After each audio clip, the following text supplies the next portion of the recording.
네, 안녕하세요. 네, 저는 아이 넷을 둔 엄마입니다. 네, 저기 아들 둘이 초등학교 5학년, 3학년이 있고 이제 딸 둘이 밑에 이제 지금 막내가 이제 2살인데요. 네, 할 일도 굉장히 지금 많고 집안 일도 이제 쌓여 있는데 네, 저 자체가 이제 성격이 되게 급한 편인데 우리 이제 남자 아이 2명은 이제 행동도 느리고 생각도 느려서 아침에 밥 먹는데도 막 3, 40분 걸려서 학교에 지각하기가 일쑤고 네, 또 숙제도 이제 좀 미루다 보니까 안 해가지고 뭐 학교에서 나머지 할 때도 있고 학교 생활과 학습이 산만하기도 하면서 또 집중도 잘 못하는 것 같고 제가 네. 볼 때 그래서 지금 그런 아이들을 보자니 제가 굉장히 그 답답하고 그리고 그 아이들에 대해서 이제 간섭을 일단 뭐 앞에 질문자님 이야기 들어보면 그런 간섭이나 잔소리 이런 걸 줄이라고는 하긴 하는데 알고 있지만 그게 또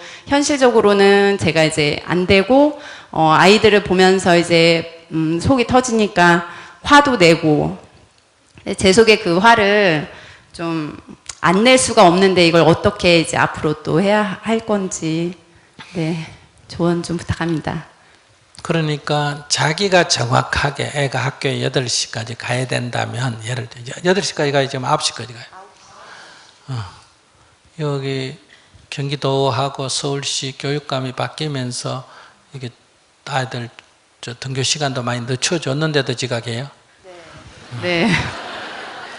그리고 학교도 5분 거리밖에 안 되는데 가까우니까 더 뭐 아침 오늘도 8시 50분에 이제 화장실 또 볼일 본다고 하고 뭐 그러니까 자기 할 일을 알아서 잘 하면 좋은데 그게 안 되니까 저는 잔소리를 이제 하면 그러면 바뀌느냐? 그렇지 않습니다. 네, 잔소리를 그렇지 않죠. 하면 네. 계속 그 잔소리가 그 아이에게는 그냥 새소리, 바람소리처럼 들리거든요. 그게 어떤 해야 된다고 오는 게 아니고 엄마의 얘기는 대부분 정말 해야 된다 이렇게 다가오기보다는 그냥 늘 하는 소리. 그건 자기 입만 아프고 하지 그건 아무 도움이 안 된다. 몇 번 애가 안 고쳐지면 늘 얘기하지만 그냥 두는 게 낫다. 그러면 거긴 2가지예요.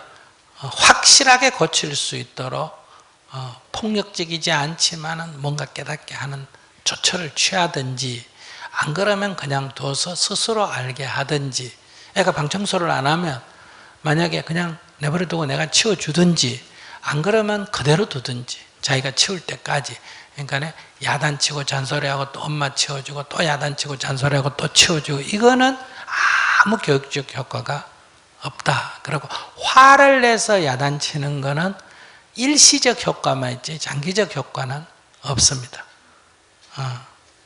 상처를 줄 확률이 높고 그래서 만약에 아이하고 충분한 대화를 먼저 하는 거예요. 학교 딴 거는 말 안 한다. 너가 공부를 잘하고 못하고는 둘째고 우선 사람이 살아가려면 약속은 서로 지켜야 되는데 학교에 지각은 안 하면 어떠니? 지각하는 게 좋으니 그래서 선생님한테 야단받는 게 좋으니 안 하는 게 좋으니 안 하는 게 좋다. 그러면 요건 네가 지키면 어떻겠니? 예. 그다음에 엄마도 네 밥 주고 엄마 일을 해야 되니까 그럼 8시에 아침밥을 차리면 네가 8시에는 일어나서 먹어야 된다. 만약에 못 먹으면 엄마가 너만 쳐다보고 더 이상 있을 수가 없으니까 그러면 밥을 못 먹는 상황이 올 수도 있다. 그러면 네가 쳐다먹든지 네가 해야 된다.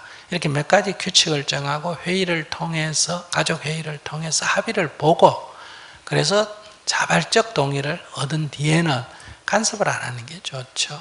뭐 깨워주고 안 깨워주면 그냥 놔두고 늦게 일어나면 밥을 차려놓거나 그러지 말고 치워버리고 학교 늦게 가서 야단 맞는 건 야단 맞고 이렇게 해야 자기 필요에 의해서 자기가 개선을 해야 된다는 거예요.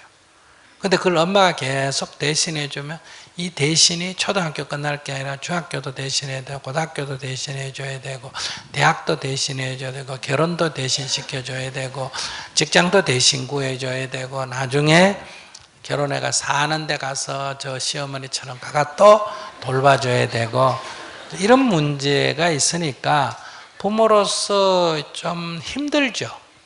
딴 데 별 할 일이 없으니까 그거라도 하고 산다 하면 그렇게 살면 되는데 그러니까 유치원까지는 정확하게 돌봐주고 초등학교부터는 역할을 나누었어. 요까지는 네가 하고 요건 엄마 일이다. 요까지는 네가 하고 요건 엄마 일이다.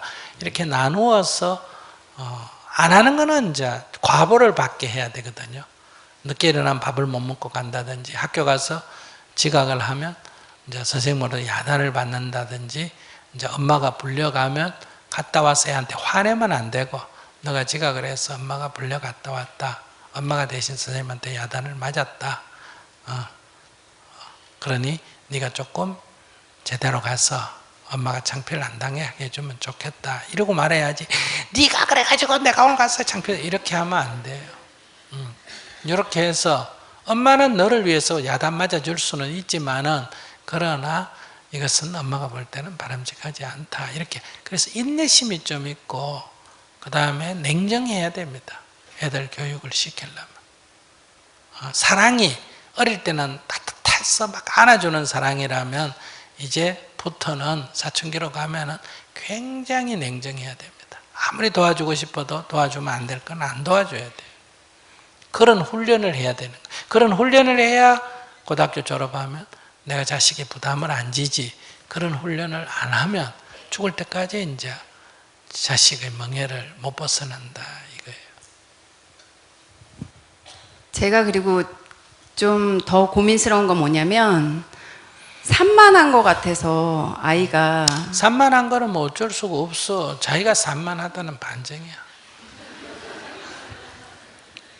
애가 뭐 누가 낳았나? 자기가 낳았지. 남 집에 데려온 것도 아니잖아. 남의 눈에 선에서 키웠어요. 자기가 키웠어. 자기가 키웠는데, 자기가 애 넷이 키운다고 정신이 없었는지는 몰라도 그게 그대로 노랑물 찌면 노랑물 뜨고 빨간물 찌면 빨간물 물 뜨는데, 그게 딴 데서 배울 수가 없는 일이란 말이에요. 그런 거는 성격이란데, 이거는 그대로 나한테서 일어나는 일이지. 그걸 보고 내가 좀 산만하나? 내가 좀 화를 잘 내나? 내가 좀 어쩌나? 이렇게 자기를 돌아봐야 돼. 아이들은 나의 거울이에요. 남편 핑계 대면 안 되고, 아까 저분처럼 남편이 어떻게 하든 그건 남편의 일이고, 나는 안 그러면 아이들은 안 그래요. 그러니까 자기가 이제 이유를 대려면 될 수 있겠지.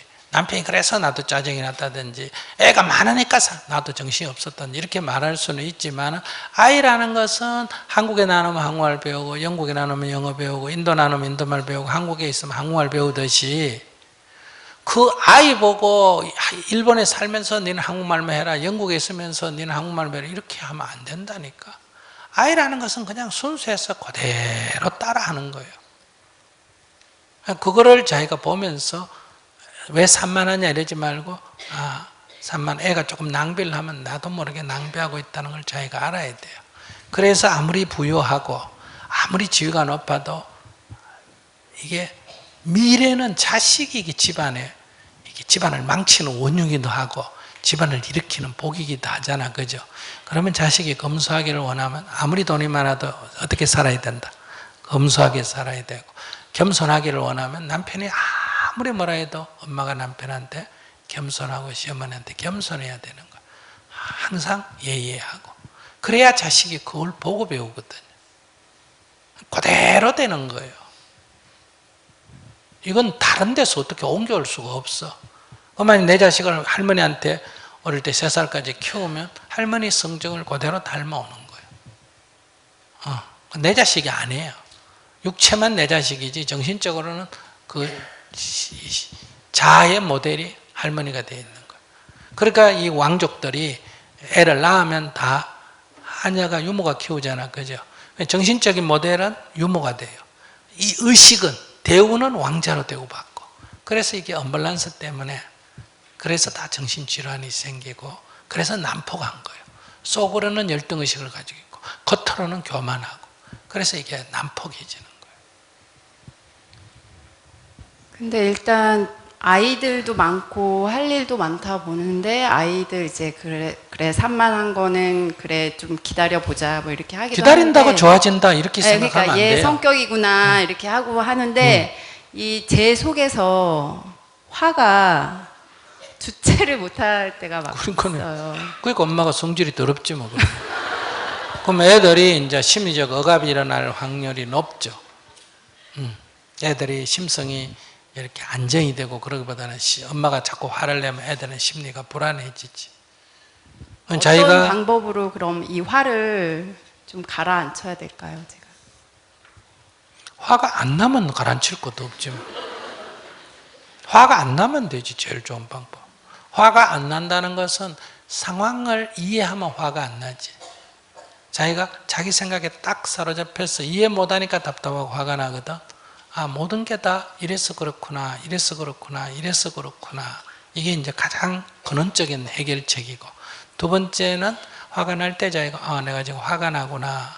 화난다는 것은 정신적으로 따지면 약간 미친 증상이거든요. 그러니까 화나면 눈에 뵈는 게 없다 이러잖아요. 그죠? 약간 눈에 뵈는 게 없는 이성을 잃어버리는 그런 약간 미친 증상이기 때문에 자기가 화가 날 때 내가 지금 화나구나. 이렇게 알아차림. 이게 이제 정념이라 그러는데 알아차림을 해야 돼요. 그리고 조금 더 신속하게 그 문제에 대해서 도움을 얻고자 싶으면 이제 깨달음의 장이라 하는 수련이 있는데 거기 가서 이 화나는 본질에 대해서 조금 집중적 탐구가 필요해요. 사람이 화나는 거 당연하지 않냐 자꾸 이렇게 접근하거든요. 그렇지 않습니다. 그게 미친 증상이기 때문에 어떤 상황에서 이 미친 증상이 생겨나는지 우리가 다 미쳤다고 정상이라고 말하면 안 되잖아. 원래 정신작용에 그렇게 되도록 안 돼 있어. 근데 그게 어떤 작용이 오면 이게 미친 증상으로 나타나는지 그거를 이제 아주 깊이 살펴보면 이게 화날 일이 아니다 하는 걸 이제 깨닫게 되죠. 그거는 이렇게 설명을 몇 번 한다고 되는 거, 지식 갖고 되는 게 아니라 이거는 무의식에서 일어나는 거니까 내면의 깊이를 이제 살펴야 돼요. 그럼 여기 이제 실무자한테 물어가 깨달음장애 신청해서 아이 키우는 엄마랑 빨리 다녀와서 조금이라도 도움을 받고 그 다음에 두 번째는 이제 알아차림, 그걸 하고 알아차림을 하고 그 다음에 더 크게는 모든 사물을 이해하는 자세가 필요해요. 우리도 이제 TV 보고 막 뉴스 보고 막 화가 나는 이런 것도 상대에 대한 이해가 어떻게 저럴 수가 있느냐, 어떻게 저럴 수가 있냐 이 말은 이해한다는 거 이해 못한다는 거. 그러니까 나의 이해가 못하기 때문에 화가 나는 거예요.